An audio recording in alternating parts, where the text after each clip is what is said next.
Bonjour Gilles Roche. Bonjour. Et bienvenue à vous sur Sud Radio.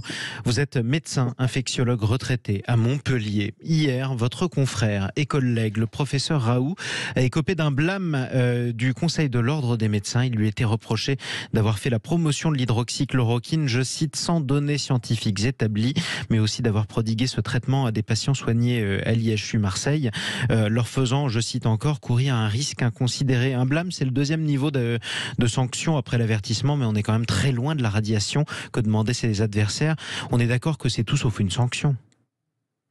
Ah oui, bien sûr. Une sanction, c'est la suspension de l'activité d'exercer plus ou moins longtemps, et puis c'est la radiation. Il a eu une remontrance, on lui a dit que c'était pas bien. Alors évidemment, il y a 2 degrés. Il n'a pas eu le premier degré qui est l'avertissement, mais ça n'est qu'une remontrance. Donc effectivement, par rapport à la gravité des faits reprochés, qui est considérable, et il y en a un paquet, et j'aimerais bien en dire un mot. Oui. C'est vrai que c'est pas une mesure grave, et c'est vrai qu'il s'en tire vraiment extrêmement bien. En tout cas, il s'en tire très bien, effectivement. C'est ce qu'a confirmé d'ailleurs son avocat Fabrice Divisio hier. Justement, les faits qui lui sont reprochés, sur le papier, qui lui étaient reprochés, sont graves. Revenons dessus, justement. Il était accusé carrément de charlatanisme. Si vous voulez, d'abord, il a expérimenté un traitement, hydroxychloroquine plus azithromycine, dans une pathologie donnée, complètement dehors des règles. Un peu comme on faisait il y a 50 ans, où, sur intuition, on traitait des patients et on disait « je suis content, ça marche bien », sans aucun groupe de comparaison, sans aucune méthodologie rigoureuse. Il y a quand même eu la loi de Urguet, la loi Urguet-Cialuscla du 20 décembre 1988, pour protéger les patients, pour qu'on ne fasse pas n'importe quoi, et qui est intervenu. Et depuis, c'est plutôt resserré.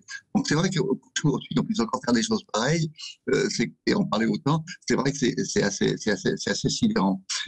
Donc ça, c'est une prise de risque pour les patients. Il a également lui-même traité beaucoup de patients avec ce traitement. Donc ça, c'est en dehors du Donc si je vous comprends bien, Gilles Roche, si je vous comprends bien, pour vous, qui le connaissez depuis très longtemps, Didier Raoult, pour vous, il aurait dû être sanctionné, il ne l'a pas été hier, et du coup, vous regrettez cette décision? Non, moi je veux pas. Je sais pas. Vous savez, le Conseil de l'Ordre c'est particulier. Il y a des griefs sur le plan déontologique qu'il traite. D'ailleurs, il s'adresse à des personnes et non pas à des institutions. Le Conseil de l'Ordre. J'ai pas jugé. Après la gradation, il faut comparer. J'ai regardé qui avait été radié de l'ordre. C'est vrai que c'était souvent des choses extrêmement lourdes. Je n'ai pas jugé. Je dis simplement qu'il aurait fallu l'arrêter. Arrêter des pratiques qui étaient visibles de tout le monde et qui étaient très dangereuses. C'était le sens de votre tribune, d'ailleurs. Une lettre ouverte que vous aviez signée dans Midi Libre il y a un peu plus d'un an. À l'époque, c'était quand on disait qu'il n'y aurait pas de deuxième vague, et qu'on rassurait. Et du coup, ça encourageait les gens à ne pas prendre de mesures toutes simples d'éloignement de masse, parce que si on dit qu'il n'y a pas de deuxième vague, pourquoi on prendrait de précautions? On a vu qu'il y en a eu une, on a vu qu'elle était très importante, et qu'après, il a fallu faire un confinement. Donc ça, c'était pas bien du tout. C'était ça le sens de ma tribune, qui est sorti le 5 octobre. Vous aviez dit justement, par pitié, je vous cite, par pitié, arrête, et vous disiez carrément qu'il avait, je vous cite, disjoncté. Ce sera ma dernière question. En quelques mots, pourquoi disiez-vous qu'il avait disjoncté de votre point de vue à l'époque, Didier Raoult? Pour plusieurs raisons. Une des raisons, c'était déjà de promouvoir son traitement. Il a généré à peu près 300 études, ce qui est un gaspillage de ressources fabuleux. Il clamait l'absence totale de risques. C'est ce qu'il faut, et ça, j'aimerais bien dire un mot. Il y a vraiment des risques toxiques avec son traitement, et d'ailleurs, la pharmacovigilance faite depuis qu'il utilise, les gens ont utilisé son traitement, en dehors de l'AMM, de façon totalement illégale. L'autorisation de mise en tout cas en dehors du cadre de l'autorisation de mise sur le marché de l'hydroxychloroquine, tout à fait. La liberté de prescrire des médecins, elle s'arrête à la loi. Il faut que les produits soient autorisés, sauf des cas exceptionnels. Mais là, ce n'est pas des cas exceptionnels. Donc, il y a eu une pharmacovigilance qui a quand même montré en novembre le comité régional de Nice 275 faits relatés liés à la Covid, dont 175 graves et 7 décès.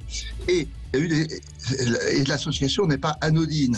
Deux produits qui allongent le QT plus sur une pathologie qui elle-même va toucher le myocarde, C'est pourquoi, justement, il était reproché à Didier Raoult d'avoir pris un risque, en tout cas, avec cette association. Je rappelle l'association qui était hydroxychloroquine plus azithromycine pour traiter le coronavirus. Merci beaucoup, Gilles Roche.